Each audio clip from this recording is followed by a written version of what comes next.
Hi, it's me again with CorelDraw Tips and Tricks. Somebody sent me this pretty cool graphic and want to know how you could design that in CorelDraw. It's really easy, just a few steps.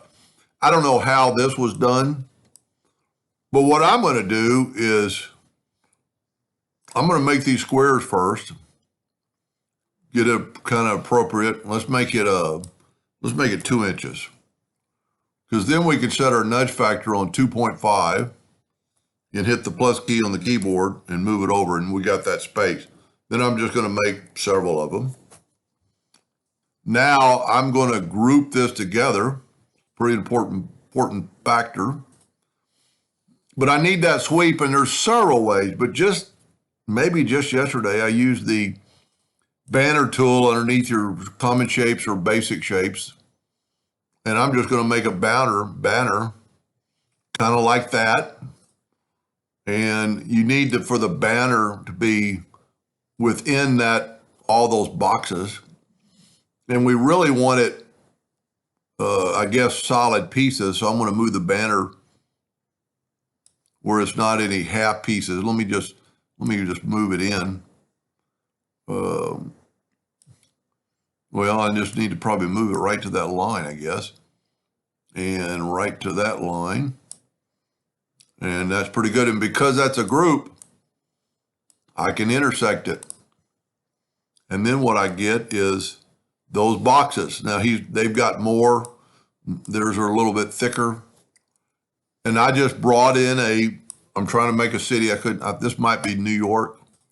Can't really tell if that's the Empire State Building or what it is, but I brought in my hometown, Austin, Texas. Now, the one thing you need to do, you need to be able to see the lines on top. If you can't see the lines on top of it, it's because they're behind there. So it needs to be, you need to take your picture and go to Object, Order, Backup Page. You need to be able to see your lines, and that's the only way to work, and two, you can make your editing much better. Say if we want to get at least that one building all by itself. And then once again, just grab it all and intersect that.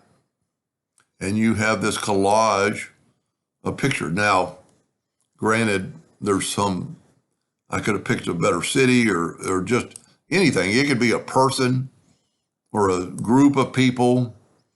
I'd almost be willing to. And then what is good about this, I don't know if this person is a printer, but once you got it dialed in, you can always go Object, Group, and ungroup them. Is because when you intersect it, you could have individual, and you could print these on a printer on something and then actually conform them to that shape on a wall, and you'd have separation. I'm guessing that's what they're doing. I wish now I'd picked a little bit better picture, but you get the idea. And I could have, what I like about the Intersect tool over the Power Clip tool is I can just do it again. I don't have to, it doesn't erase that looks pretty cool with the reflection of the water. Matter of fact, I think I brought it straight down, this would even be a cooler effect to have more pictures of the same thing separated.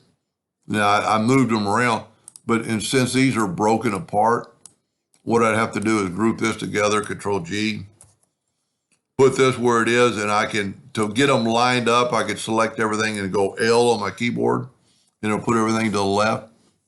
And of course, you'd want the space between the two vertically as you do horizontal, or vice versa. That's a pretty cool graphic. And just kind of prove what it looks like on a yellow background, just to show you that there's really nothing there. That's what it's going to look like. Anyway, kind of a fun project.